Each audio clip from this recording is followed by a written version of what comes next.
고넬료가 기도 가운데 천사가 와서 요빠 있는 베드로를 데려오라 그렇게 했습니다. 그래서 이 사람을 보내서 이 베드로가 함께 그들과 같이 와서 고넬료에게 가서 말씀을 전하고 그리고 그들과 같이 식사하고 이러한 교제들을 나누며 또 침례까지 주었습니다. 그런데 이 예루살렘에 있던 유대인들은 지금 베드로가 가서 자기들의 수제자죠, 예수님의, 그리고 자기들의 리더인데 그들이 가서 구약의 전통과 율법을 무시하면서 할례받지 않은 이방인들에게 그들과 같이 어울리고 침례를 주었다고 하는 데 대해서 굉장히 업셋했습니다. 그래서 베드로가 돌아오기를 기다렸다가 베드로가 돌아오자 공격하기를 시작했습니다. 그래서 1, 2절에 보면은 유대에 있는 사도들과 형제들이 이방인들도 하나님 말씀을 받았다 함을 들었으니 베드로가 예루살렘에 올라갔을 때에 할례자들이 비난하여 이르되 내가 무할례자의 집에 들어가 함께 먹었다 하니, 이 사람들은 이방인들의 구원에 대한 전혀 관심이 없고 율법에 금지된 이 이방인들과 식사에 대해서 추구하기 시작했습니다. 그랬을 때 베드로는 나도 너희 생각과 똑같았다, 그러면서 그간에 있었던 일에 대해서 차분하게 설명합니다. 10장에 있었던 그 일, 즉 하늘로부터 보자기 같이 생기는 이러한 큰 그릇이 내려오는데 거기에 보면 네 발 가진 짐승, 기는 것들, 공중에 나는 것들, 불결한 짐승들이 들어있었다. 그런데 하늘로부터 소리가 들려서 베드로야 일어나 집어 먹어라. 그랬을 때에 나는 불결하고 이런 것들은 먹을 수가 없습니다. 이랬을 때에 3번이나 음성이 들리고 3번째 올라갔다. 그래서 자기가 그러고 났는데 이제 고넬료가 보내는 사람이 또 왔었다. 이렇게 갔다. 그래서 이런 일을 하게 되었다. 그러면서 설명을 해 주었습니다. 하나님께서 이렇게 보여주신 이유가 뭐인 것인가? 결국 예수님의 십자가의 위대한 것은 생활 방식이나 그리고 뿐만 아니라 사고 방식이 아무리 불결하고 더럽다 한다 하더라도, 도저히 받아들일 수 없는 사람이라 한다 하더라도 하나님께서는 예수 그리스도의 보혈 때문에 그들을 다 받아 주었다고 하는 것이요. 그러니까 우리 한 사람 한 사람을 좋아해서 받아주는 것이 결코 아니라고 하는 것입니다. 이방인들이 깨끗하고 정결해져서 준비가 되어 있기 때문에 그들을 받아준 것이 결코 아니라고 하는 것이요. 하나님께서는 오직 하나님의 아들, 사랑하는 독생 성자 예수 그리스도의 죽음과 이 불결한 자를 바꾸어 버리시는 거예요. 다시 말해서 우리 모두 다 부정한 자들입니다. 그런데 하나님과 예수 그리스도 간에 약속한 것이 있습니다. 그것이 뭐냐면은 예수님께서 하나님 말씀에 순종해서 죽으면 예수를 믿는 모든 자 누구든지 간에 신분 고하 그리고 빈부 귀천을 막론하고 모두 다 깨끗한 자로 인정해 주신다는, 그리고 성령을 주시겠다는 약속인 것입니다. 이게 바로 성령에서 말씀하시는 대표성의 원리입니다. 로마서 5장 19절에 보면 한 사람이 순종하지 아니함으로 많은 사람이 죄인 된 것 같이, 아담이 순종하지 않음을 통해서 많은 사람이 죄인 된 것 같이 한 사람이 순종함으로 많은 사람이 의인이 되리라. 한 사람 예수 그리스도가 순종함을 통해서 모든 사람 믿는 자마다 다 의인 되리라. 하나님께서는 우리 한 사람 한 사람이 얼마나 깨끗한지 그리고 얼마나 깨끗한 생활을 했는지를 보시지 않고 예수 믿는 모든 사람은 예수 그리스도 보혈의 피 때문에 깨끗하다고 인정해 주시는 것이에요. 그러면 성령을 우리에게 다 부어 주시는 것입니다.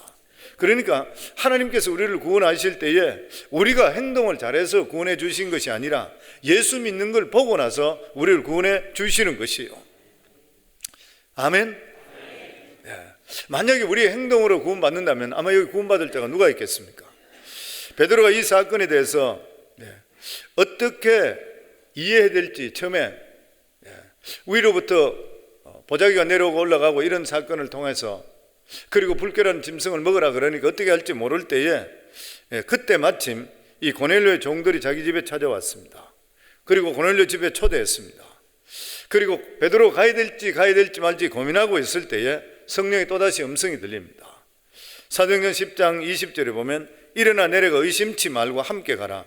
내가 저희를 보내었노라 하시니, 베드로가 이 음성을 듣고 즉각적으로 순종해서 고넬료의 집에 가서 그 간증을 듣고 크게 깨닫게 됩니다.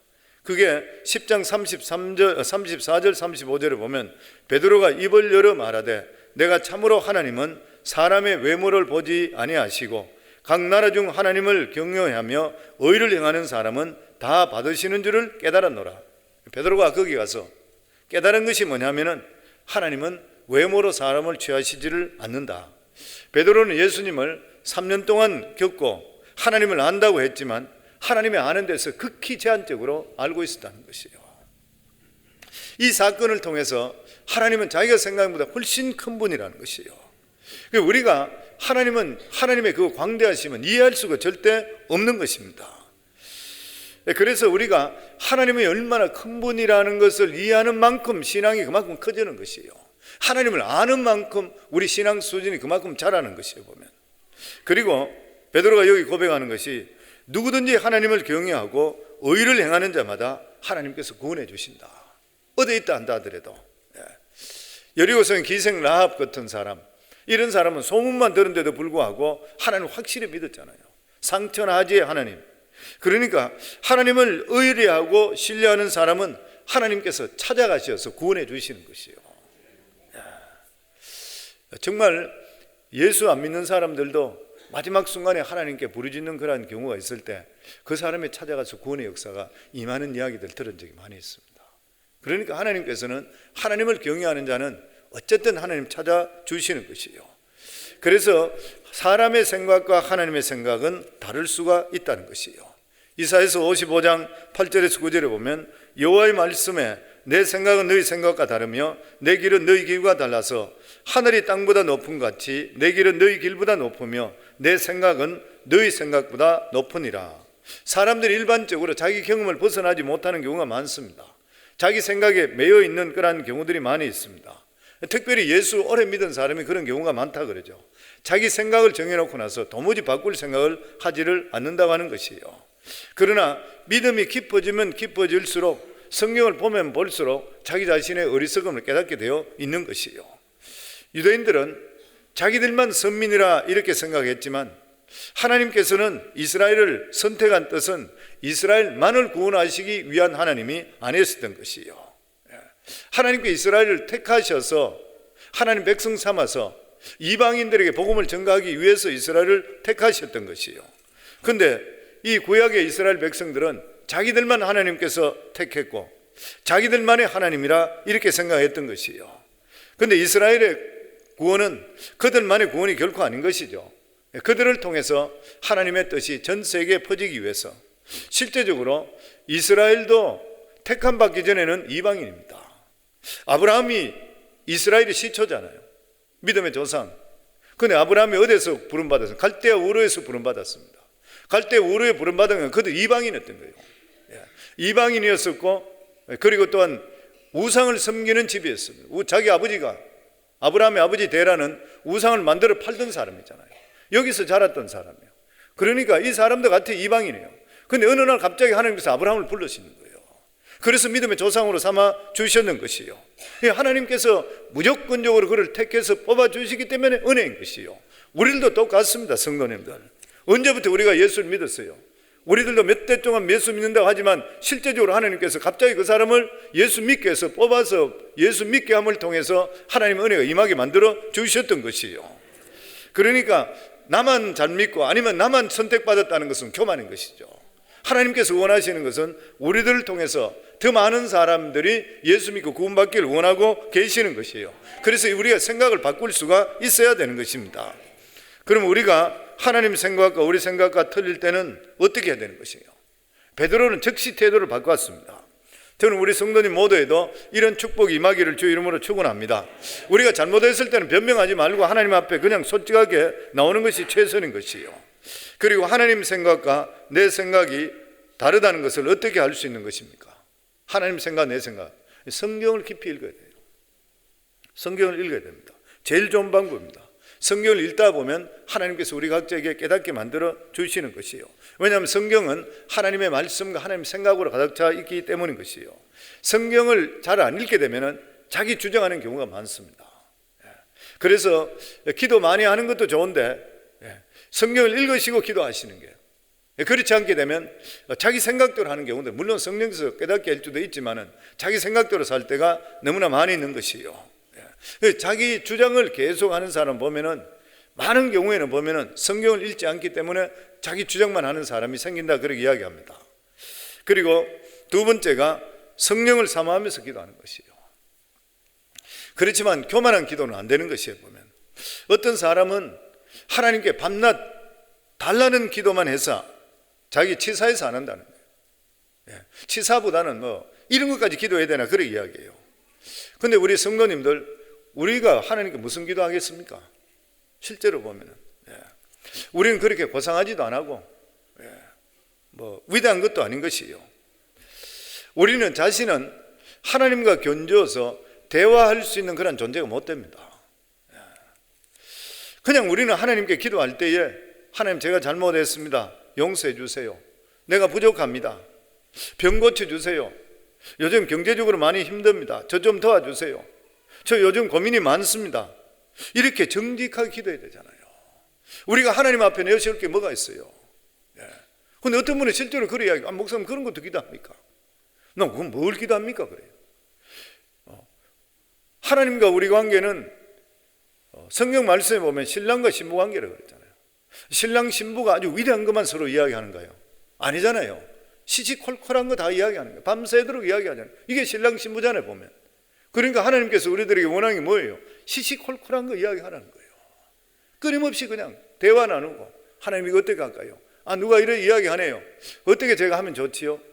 나 아주 기분 나빠요. 어때요? 계속적으로 이야기해요.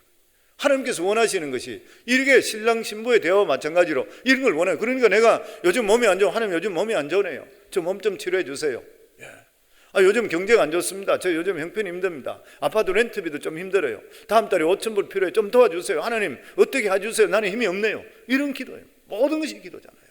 내 삶 속에 끊임없이. 그러면서 하나님께서 내가 생각하지 못한 방법을 해주심을 통해 하나님 또 이번에도 해주셔서 너무 고맙습니다. 이거 계속적으로 레코나이즈 하면서 하나님 감사합니다. 이게 우리 삶 속의 기도잖아요. 와서 그냥 거창에만 기도하고 그러고 나서는 완전 기도 안 하고 이게 아니거든요. 하나님께서 원하시는 것은 항상 이런 식으로 성령을 사모하며 끊임없이 주님께 가까이 다가갈 수 있는 이러한 기도를 원하고 계시는 것이에요. 아멘. 그러고 나 18절에 우리 같이 읽습니다. 그들이 이 말을 듣고 잠잠하여 하나님께 영광을 돌려 이르되 그러면 하나님께서 이방인에게도 생명을 얻는 회개를 주셨도다 하니라. 하나님이 이방인에도 성령을 선물로 주셨다는 말을 듣고 저희들이 할 말을 잃어버렸습니다. 성령의 역사가 나타났다는데 어떻게 할 거예요? 하나님의 역사 앞에는 헛소리가 필요 없는 것이에요, 보면. 그래서 하나님께 영광을 돌렸습니다.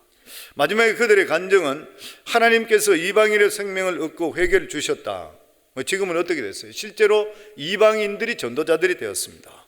사도행전 당시에 복음이 유대인들에게 전파됐는데도 불구하고 지금은 이방인들의 복음을 통해서 완전히 반대가 됐어요. 지금 유대인들은 잘 안 믿는 것이에요, 보면.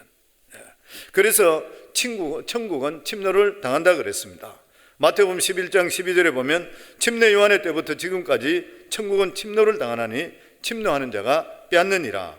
침노란 말은 전투적인 용어라 그렇게 말씀드렸죠. 하나님의 나라는 점잖은 사람, 고상한 사람이 차지하는 것이 아니라 하나님 말씀을 가지고 기도로 공경하는 사람이 차지하게 되어 있는 것이요. 저는 우리 성도님 모두 다도 하나님 말씀 붙들고 약속 붙들고 그러고 나서 계속적으로 그 말씀을 가지고 공격하기를, 악의 진지를 공격하기를 주 이름으로 축원합니다. 아멘. 그리고 우리는 복음의 빛을 너무 많이 줬는 사람들이에요. 미국에 대해서도 복음의 빛을 줬습니다. 미국을 위해서도 우리가 기도해 줘야 돼요. 이스라엘에 대해서도 우리가 따지고 보면 복음의 빛을 줬는 것이에요. 그 이스라엘을 위해서도 우리가 기도해 줄 수가 있어야 됩니다.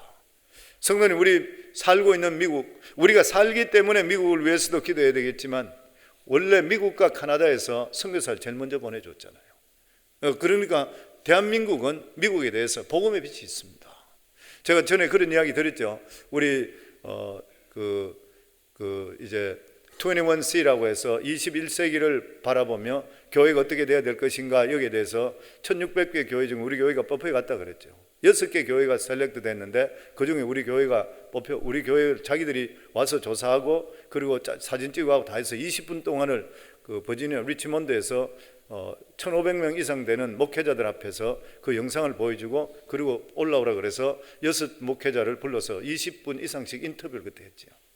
그 인터뷰하면서 마지막에 그 인터뷰 저한테 담당하는 MC가 그렇게, 그분 목사님인데 그렇게 물어요. 미국 교회를 위해서 당신이 뭐를 충고를 해줄 수 있나 묻더라고요. 어떻게 하면 너희 교회가 새벽 기도를 하고 그리고 사도행전적인 교회로 6교회 중에 가장 자기들이 볼 때 사도행전적인 교회로, 그러면서 이 미국 교회를 위해서 어떻게 충고, 어떻게 한마디 해줄 수 있나 그러길래 제가 그 이야기 듣고 나서 우리가 어떻게 미국 교회에 충고를 해줄 수 있나, 우리는 미국 교회에 빚진 것이 너무 많다. 미국 교회를 통해서 선교사가 대한민국에 들어오지 않았더라면 우리가 예수 믿을 수 없는 그런 나라였었는데 너희들 때문에 이렇게 복음이 들어와서 지금은 저렇게까지 복음이 왕성하게 일어났다. 우리가 할 수 있는 것은 감사와 두 번째는 당신들 위해서 기도해 주는 것밖에 없다고 생각한다. 그러니까 전체가 일어나 기립박수 하시더라고요, 자기들이. 그래서 우리도 여기에 살고 있으면서 우리 성도님들 미국에 잘 살기 위해서 왔지만 실제로 보면 잘 살기 위해서 왔다는 것보다 하나님께서 우리 각자에게 예수 믿고 난 원대한 뜻이 있는 줄 믿습니다. 그래서 이 대한민국을 위해서도 기도해 주시고 뿐만 아니라 우리가 살고 있는 미국을 위해서 기도하고 또 미국에는 우리가 복음적으로 빚짓는 나라예요. 이스라엘을 위해서도 우리가 기도해 줘야 된다고 믿습니다. 아멘. 그런데 초대교회 때에 전 세계 복음을 가장 활발하게 전했던 교회는 예루살렘 교회가 아니라 이방 교회였습니다. 안디옥 교회였습니다. 그러면서 이 안디옥 교회를 세웠던 사람들, 우리 19절부터 같이 읽습니다. 19절 같이 읽습니다. 때에 스데반의 일로 일어난 환란을 인하여 흩어진 달인이 베니게와 구브로와 안디옥까지 이르러 도를 유대인들에게만 전하니, 그러니까 예루살렘에서 복음을 전하다가 스데반 집사가 순교함을 통해서 그러고 나서 환란이 시작돼서 그들이 도망쳐서 그리고 안디옥, 이 베네게와 구브로와 안디옥까지 이르러서 복음을 전하는데 누구에게만 전했냐면 유대인에게만 전했습니다. 그런데 이 베드로와 고넬료가 만난 사건을 통해 하나님이 유대인만의 하나님이 아니라 이방인의 하나님이시라는 것을 알게 되면서부터 20절에 보면은 몇 사람이 이방인인 헬라에게 복음을 전하기 시작합니다. 우리 20절 같이 읽습니다. 그때에 구브로와 구레네 몇 사람이 안디옥에 이르러 헬라인에게도 말하여 주 예수를 전파하니, 그러니까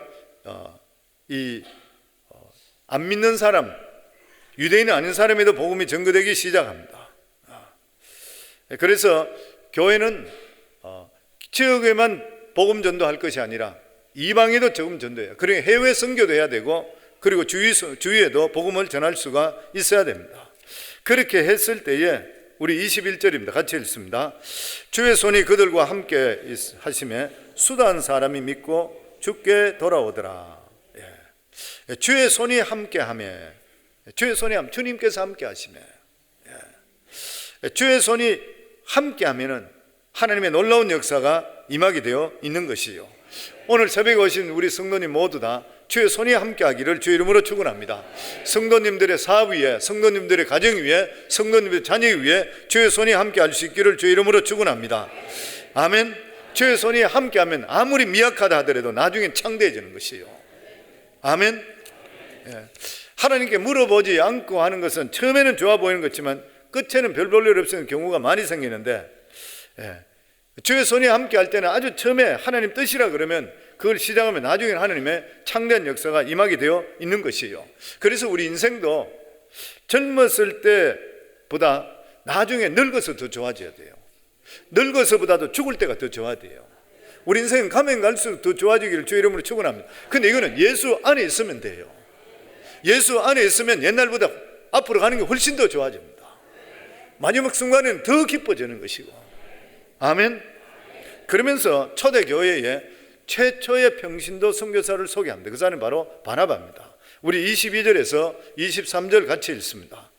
예루살렘 교회가 이 사람들의 소문을 듣고 바나바를 안디옥까지 보내니 그가 이르러 하나님의 은혜를 보고 기뻐하며 모든 사람에게 굳건한 마음으로 주와 함께 머물러 있으라 권하니. 많은 사람들이 안디옥에서, 그래 예루살렘의 안디옥은 굉장히 북쪽인 먼 데죠. 이방 지역이죠. 이방 수리아니까, 수리아 안디옥이니까 시리아 지역입니다. 그쪽 지역에 안디옥에 이방인들, 헬라인부터 해서 이방인들이 복음이 들어가는 거예요. 근데 그 나중에 13장에 보면은 안디옥 멤버들이 보면 흑인도 있고 백인도 있고 온갖 사람 다 모였어. 보면 이런 사람들이 다 모이는 교회가 생기는 거예요. 근데 거기에 복음이 들어갔는데 가르칠 사람이 없는 거예요. 그러니까 안디옥 교회에서 사람을 파송했는데 누굴 파송했냐면 사도를 파송한 게 아니라 아주 신실하고 믿음 있는 평신도 선교사를 첫 번째 파송했습니다. 이 사람이 어떤 평신도 선교사냐? 우리 24절 말씀 같이 읽습니다. 바나바는 착한 사람이요 성령과 믿음이 충만한 자라. 이에 큰 무리가 죽게 더하더라.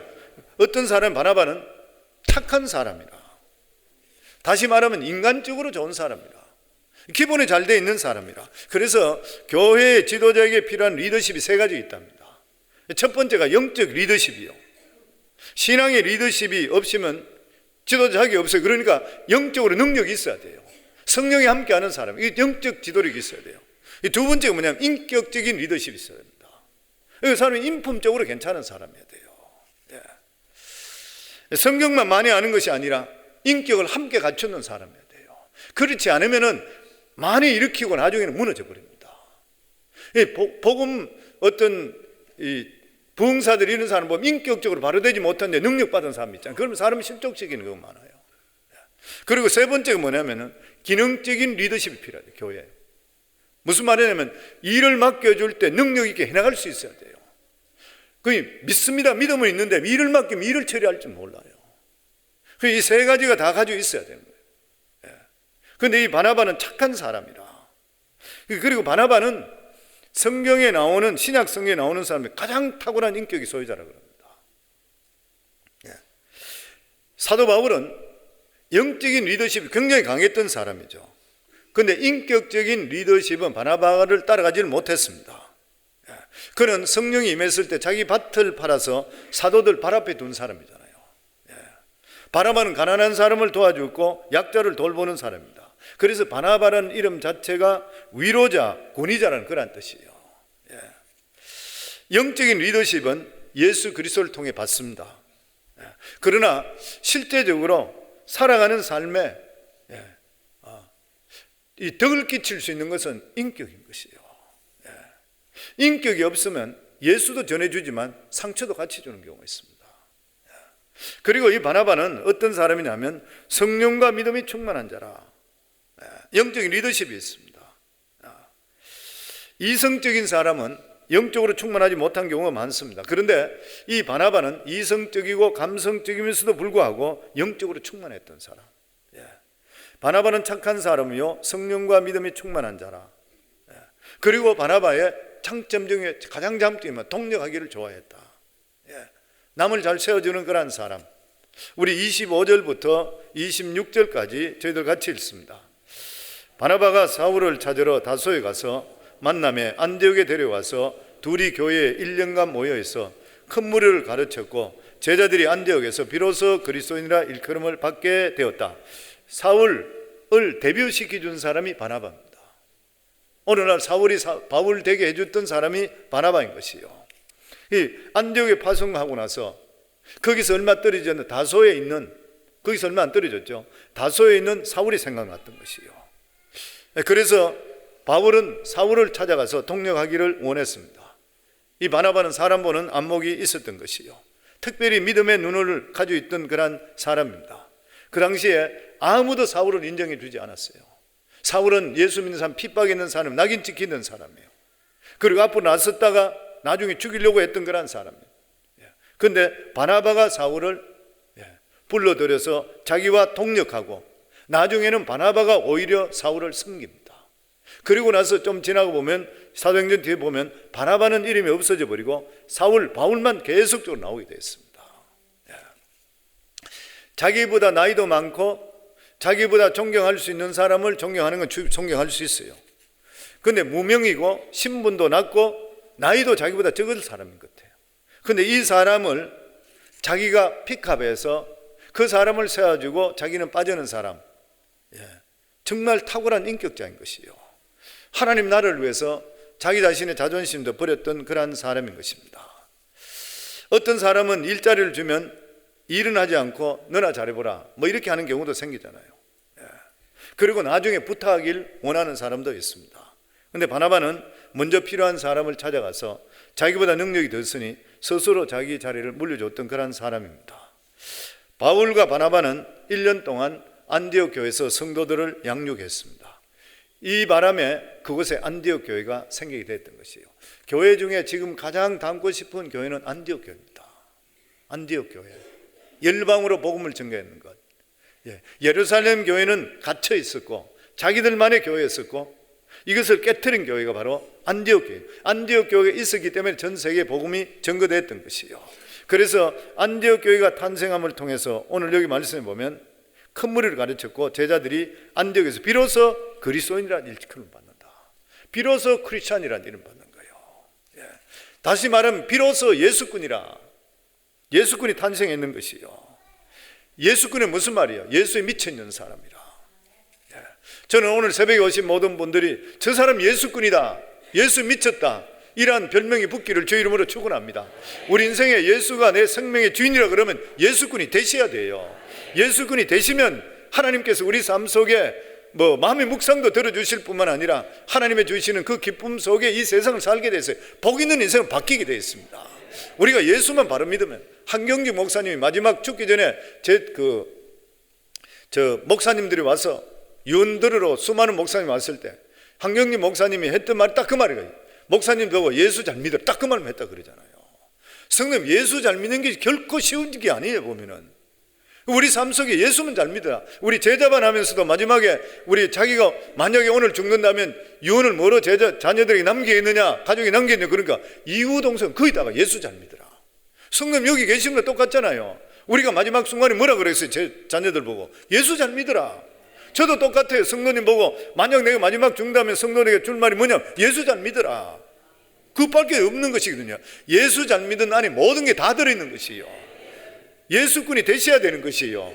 그냥 적당히 걸쳐놓는 것이 아니라 진짜 예수 믿으셔야 돼요. 왜냐하면 예수는 어제나 오늘나 동일하고 살아계시고 역사하시고 생명 주시고 우리를 이끌어 주시는 바로 예수 그리스도인 것이에요. 우리가 이렇게 복음을 받았기 때문에 이 복음을 우리가 전하는 것이에요. 오늘 이 새벽에 오신 우리 성도님들, 이 워싱턴의 예수꾼이 되기를 주 이름으로 축원합니다. 소문난 성도들이 되기를 주 이름으로 축원합니다. 아멘. 우리 이 시간에 합심해서 한번 기도하겠습니다. 저희들이 이 시간에 합심해서 하나님께 기도할 때 하나님, 저희들 정말 안디옥 교인들이 그때서 비로소 그리스도인이 됐다, 예수꾼이 되었다 했는데 우리 성광교회 성도들이 예수꾼이 되게 해서 워싱턴에 소문난 예수꾼이 모인 교회가 우리 성광교회라는 소문이 되게 하소서. 오늘 이 시간 주여 세 번 부르며 하나님께 기도합니다. 주여, 주여, 주여.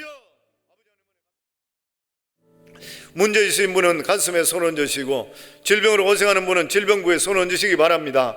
오늘도 우리가 믿음으로 기도하면 악한 것들이 떠나가고 문제가 해결되고 그리고 악한 병마가 쫓겨가는 믿음으로 오늘 이 시간 같이 기도합니다.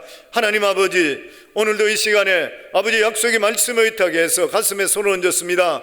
하나님, 우리 인생은 수고하고 무거운 짐을 질 수밖에 없는데 이 수고하고 무거운 짐 주님께 맡깁니다. 해결되지 않는 그런 여러 가지 문제들, 하나님 아버지 특별 새벽 기도를 시작하며 하나님께 간절히 기도하는 여러 가지 어려운 문제들, 오늘 이 시간에 성도들 문제들을 주님 가져가 주시고 주님 해결하여 주시옵소서. 악한 것들이 틈탔다면 나사렛 예수 이름으로 명하노니 우리 성도들의 문제는 지금 이 순간 떠나갈지어다, 해결될지어다.